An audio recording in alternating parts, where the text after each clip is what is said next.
আসসালামু আলাইকুম রহমতুল্লাহ। ওয়ালাইকুম আসসালাম রহমতুল্লাহি তাআলা ওয়া বারাকাতুহু। স্যার কেমন আছেন স্যার? আলহামদুলিল্লাহ, আল্লাহর মেহেরবানি। আপনি আহ, কেমন আছেন? আলহামদুলিল্লাহ স্যার, ভালো আছি। আলহামদুলিল্লাহ। আমি আনিসুর রহমান স্যার। আমি আপনার রিয়েল এস্টেট ব্যবসা সম্বন্ধে হ্যাঁ একটু জানতে চাচ্ছি স্যার। জি, ধন্যবাদ আপনাকে। আমরা 2006 সাল থেকে রিয়েল এস্টেট ব্যবসার সাথে আমি সম্পৃক্ত। আমরা প্রথম বিজনেস শুরু করেছিলাম অ্যাপার্টমেন্ট ডেভেলপার হিসেবে।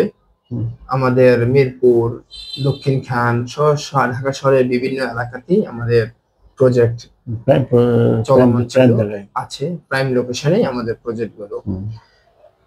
এরপরে আমরা প্রজেক্ট করতে করতে এখন ইউনিটি বিল্ডার্স মূলত হচ্ছিল কাজ করছে ঢাকার ঐতিহ্যবাহী আবাসিক এলাকা বনশ্রী এবং তার আশেপাশে যে এলাকা আছে সেখানে আমাদের এখন প্রজেক্ট গুলো আছে।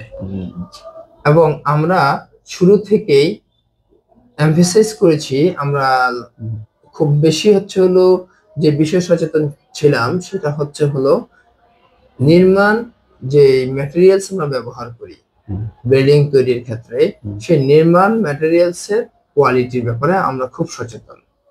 আমরা এই জায়গাতে যখন সাপ্লায়ার আমাদেরকে মাল সাপ্লাই দেয় তখন আমাদের সাইট ইঞ্জিনিয়ারদেরকে আমরা নির্দিষ্টভাবে তাদেরকে নির্দেশনা দেওয়া থাকে যেন প্রত্যেকটা চালানের সাথে মালকে মিলিয়ে নেয় এবং যেই কোয়ালিটির মাল দেওয়ার জন্য অফিস থেকে নির্দেশনা দেওয়া হয়, যে কোটেশন তারা দেয় তার সাথে এটাকে রিচেক করে নেওয়া। আমরা এই ব্যাপারে আমরা খুব স্ট্রিক্ট ভূমিকা পালন করি। এই ব্যাপারে আমরা খুবই স্ট্রিক্ট, হ্যাঁ, যে এখানে কোনো কম্প্রোমাইজ নেই। কেননা আমরা হলো বেস্ট কোয়ালিটির প্রোডাক্ট কিনতেছি, প্রাইসও আমরা আমাদের সাপ্লায়ারকে উপযুক্ত দাম দিচ্ছি। সুতরাং আমাদের এখানে পণ্যের মান নিচু করার বা খারাপ মাল দেওয়ার কোনো সুযোগ নেই। তাহলে আমরা একটা প্রশ্ন করতে পারি, আমরা ফ্ল্যাট কিনতে গেলে কোন কোন বিষয়গুলো আমরা বেশি নজর দিতে পারি? ধন্যবাদ। একজন কাস্টমার যখন ফ্ল্যাট কিনতে যাবে তখন তাকে কয়েকটা বিষয় খেয়াল রাখতে হবে। প্রথমে ওনাকে দেখতে হবে যে প্রজেক্টটা থেকে সে ফ্ল্যাট কিনছে সেই প্রজেক্টে সংশ্লিষ্ট জমির যাবতীয় সকল কাগজপত্র একদম যেদিন সে কিনবে সেদিন পর্যন্ত আপডেট আছে কিনা। যেমন সিএস থেকে শুরু করে ঢাকা শহর এখন ঢাকাতে সিটি জরিপ বলে, সিটি জরিপ এবং নামজারি পর্যন্ত কোম্পানির নামে অথবা যদি ল্যান্ড ওনার ডেভেলপ করতে আসে তাহলে ল্যান্ড ওনারের নামে সকল কাগজ আপডেট আছে কিনা এবং ধারাবাহিক আছে কিনা, ধারাবাহিকভাবে আছে কিনা। জি। দ্বিতীয়ত, যদি ডেভেলপার হয় তাহলে দেখতে হবে ডেভেলপারের সাথে ল্যান্ড ওনারের পারফেক্ট চুক্তিপত্র এবং পাওয়ার দলিল নামা আছে কিনা। যখন উনি দেখবে যে চুক্তিপত্রের সাথে তার পাওয়ার দলিলের মিল ক্রস চেক করবে। ধরুন ল্যান্ড ওনার ৬ষ্ঠ তলার ফ্ল্যাটের মালিক আর ডেভেলপার ৫ম তলার ফ্ল্যাটের মালিক, তাহলে দেখতে হবে চুক্তিপত্র এইভাবে থাকবে, আবার পাওয়ারের মধ্যেও ঠিক একইভাবে এই কথা লেখা থাকবে যে ডেভেলপারে পাওয়ার দিচ্ছে তাকে ৫ম তলার ফ্ল্যাটের। যদি কোনো কারণে এর মধ্যে ব্যত্যয় ঘটে, পার্থক্য থাকে, তাহলে আপনি রেজিস্ট্রি যখন করতে যাবেন তখন সাব রেজিস্ট্রি অফিসে আপনার রেজিস্ট্রিটা আটকে দিবে। এটা গেল কাগজপত্রের বিষয়। নির্মাণের বিষয়ে আপনাকে এসে দেখতে হবে কোম্পানি যে ম্যাটেরিয়ালস গুলি ব্যবহার করেছে বা করছে, যদি চলমান প্রজেক্ট হয় আপনারা সাইট ভিজিট করলেই দেখতে পাবেন যে কোম্পানি কোন মানের নির্মাণ ম্যাটেরিয়ালস ব্যবহার করছে। জি। এবং এই নির্মাণ ম্যাটেরিয়ালসটা দিয়ে তো আপনার বিল্ডিংটা হচ্ছে। সুতরাং এখানে যদি কোয়ালিটি ফুল প্রোডাক্ট ইউজ না করে তাহলে আপনার বিল্ডিংটা পারফেক্ট হবে না। দ্বিতীয়ত আসুন, আপনি ধরুন খুব ভালো মানের মাল দিয়েছে, কোম্পানি দিয়েছে, কিন্তু কাজের কোয়ালিটিটা কন্ট্রোল করবে কে?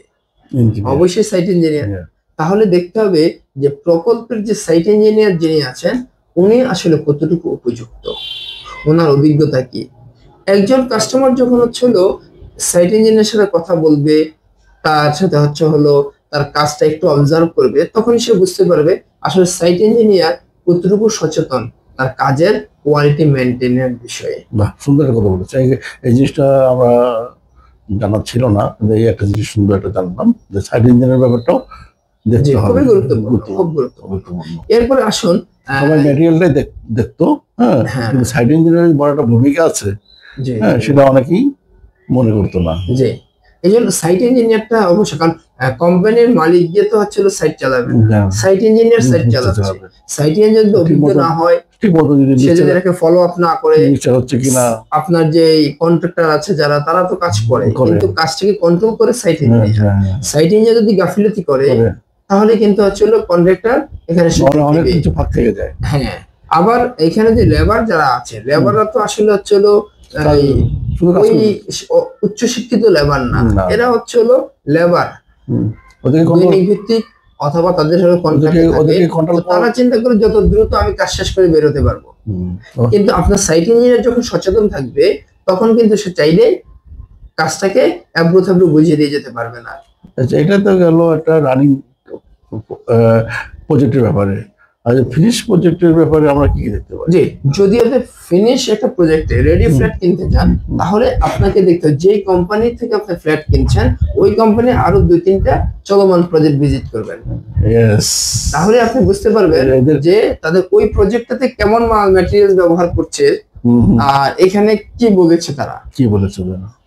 তখন আপনি যদি কম্পেয়ার করেন, তাহলে আপনার একটা আইডিয়া হয়ে যাবে, ধারণা চলে আসবে। জি জি।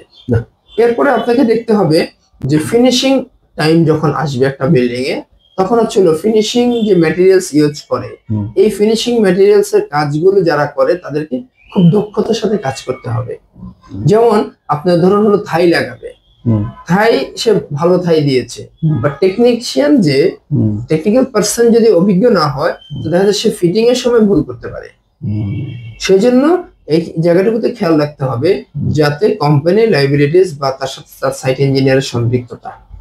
আবার আপনার যেমন যখন আপনার গ্রিল লাগাবে, হ্যাঁ, আপনার দরজা ফিটিং করবে, আপনার টাইলস ফিটিংস করবে, তখন এই বিষয়গুলোতে হলো খেয়াল রাখা। দেখুন, আপনি যখন আপনার বাথরুমে যখন টাইলস ফিটিং করে, তো টাইলসটা লাগানোর সাথে একটা স্লোপ তৈরি করতে হয়। এখন যদি টাইলসের যে টেকনিশিয়ান এটাকে লাগাচ্ছে, মিস্ত্রি লাগাচ্ছে, সে যদি অভিজ্ঞ না হয়, তাহলে সে এই স্লোপটা মেইনটেইন করবে না।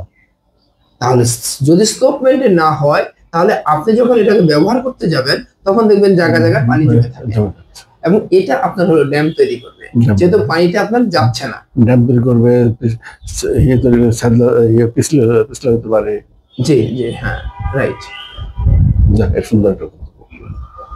জি, ধন্যবাদ আপনাকে, হ্যাঁ, আপনার প্রশ্ন করার জন্য। আল্লাহ হাফেজ। আপনাকে ধন্যবাদ।